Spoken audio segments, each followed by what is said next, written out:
Благодарам, председателя. Почитувани присутни, почитувани колеги, почитувана јавност, најнапред сакам да изразам едно големо задоволство заради тоа што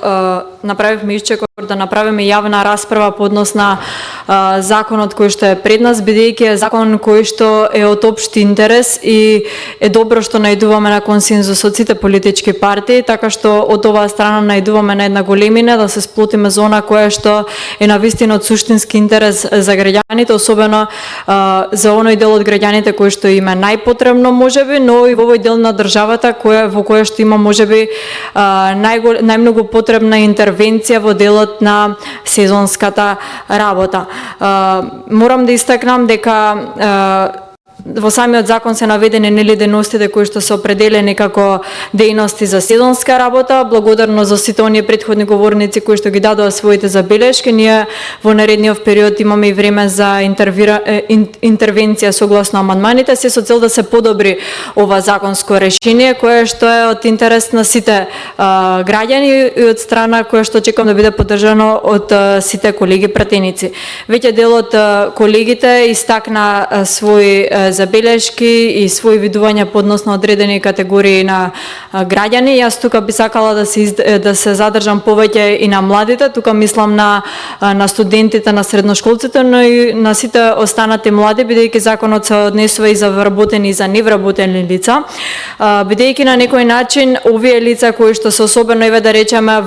кои што се средношколци или студенти за време на својот така наречен распуст, најголем дел од нив извршуваат одредена работа која што се квалификува како сезонска работа и во кој што период цениме дека имаме најголема потреба тогаш од работната сила, така и овој закон ги опфаќа тие дејности за кои што нели во нашата држава имаме најголема потреба за работна сила. Ценам дека со постигнување на овој закон кој што е долги години баран од страна на граѓаните, ќе се задоволи истото барање од страна на работниците, но овој пат и од страна на работодавачите. Она кое што сакаме да го постигнеме како држава е тоа е борбата со сивата економија. Токму со овој закон го даваме допринос и по однос на истото. Се она кое што исто така ќе биде собрано како приход ќе се слее во буџетот, тоа значи посилна и подобра економија, но и нешто кое што навистина како млад човек ми е многу важно, тоа е што ја формализираме работата на оваа категорија на граѓани кои што често и не беа правно заштитени досега, така што во овој дел ќе добијат и една посигурна заштита и поголема безбедност на работните места каде што ги извршуваат овие типови на работа. Морам да истакнам исто така дека ова законско решение кое што е пред нас во одредени сегменти е исто така и далеку подобро од оние модели кои што претходно беа споменати, а тоа се Словенија и Хрватска. Ова го зборувам бидејќи пред да биде ставен овој закон на дискусија, бевме консултирани исто така и со одредени парламентарци од парламентот во Словенија, но и беше направена одредена компаративна анализа од страна на парламентарниот институт кој што ни послужи да видиме како е регулирано таму и како можеме ние истото да го регулираме од тука, па така ценам дека ова законско решение кое што е тука пред нас е далеку пошироко и дава пошироки можности, особено тука зборам за младите, за студентите и за средношколците, од она кое што е предвидено во останатите држави. Ние претходно и пред да го донесеме овој закон, пред да дојде и овој закон на расправа, кога се однесува на внесување на младите во пазарот на трудот, направивме исто така еден исчекор, а тоа е во измената на законот за субвенциониран студентски оброк, каде што беше вметната законска измена во која што не ги дискриминираме повеќе студентите кои што работат, кои што извршуваат определена работа, односно извршуваат одредена part-time job. работа, така наречена, односно не остваруваат приходи повисоки од минималната нето плата, така што во овој дел нашата тенденција е младите да ги ставиме што е можно побрзо на пазарот на трудот, но и да ги мотивираме да се занимаваат со работа уште во текот на студиите, бидејќи знаеме дека на голем број од студентите потребна им е работа во текот на студирањето, дел заради задоволување на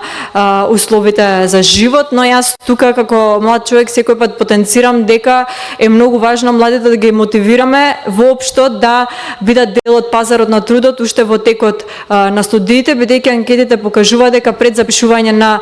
студиите младите сакаат да останат во својата држава, а веќе по завршување на студиите, кога веќе нема да се снајдат на пазарот на трудот или не се дел од пазарот на трудот или дел од формалната економија, истите посегнуваат да заминат во некој од странските држави. Така што можеби еве овој закон е еден чекор плюс да допринесеме овие млади луѓе да останат тука кај нас, да бидат заштитени на некој начин, да извршуваат својата работа во текот на сезоната во Македонија, а не во некој од странските држави, како што е случајот на пример со Република Хрватска, каде што голем дел од нашите студенти особено заминуваат да извршуваат работата таму. Именно претходно беше пристигната иницијатива до Клубот за младински прашања и политики за извршување за воведување на иницијатива за студентска работа, така што во овој дел листата беше разгледана. Благодарност еве и до сите пратеници кои што дадоа поддршка на овој закон, бидејќи како никогаш досега мислам дека барањата на студентите и на младите овде се разгледуваат и се исполнуваат. Морам да напоменам дека со носење на овој закон не само што вршиме заштита на студентите и на младите, на средношколците, со тоа што ја формализираме нивната работа, вршиме заштита, туку со истото тоа не го губат правото и на стипендија, или правото на семејна пензија, која што исто така исчекор, бидејќи досега тоа беше пречка за остварување на истото, така што дополнителна мотивација поднос на истото. Морам да се послужам со фактите кои што ги имаме по моделите во Словенија и во Хрватска, тоа е по она која што го знам јас и по однос на анализата од парламентарниот институт и по она која што сум во комуникација со парламентарците во Словенија, е дека доколку се извршува студентска работа во Словенија, во тој случај се губи правото во тој случај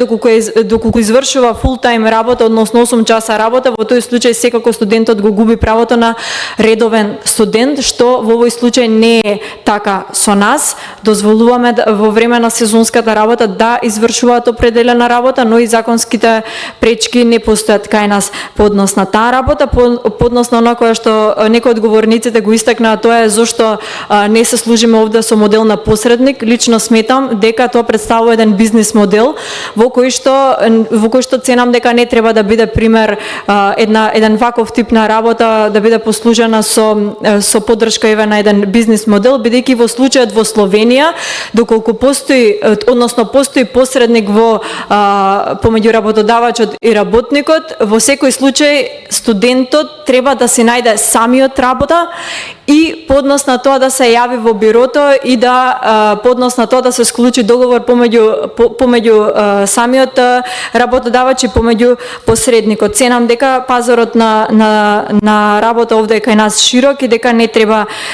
истото да се овозможи. Исто така се уплати уплатница со одреден износ за да може посредникот да ги изврши овој тип на работа кон работодавачот и работникот. Мислам дека имаме простор секако за дополнителна работа во овој дел, за подобрување на законските решенија.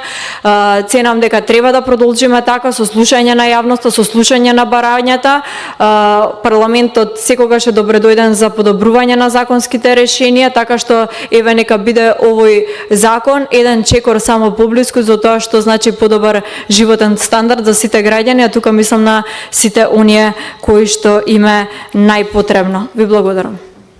Ви благодарам и на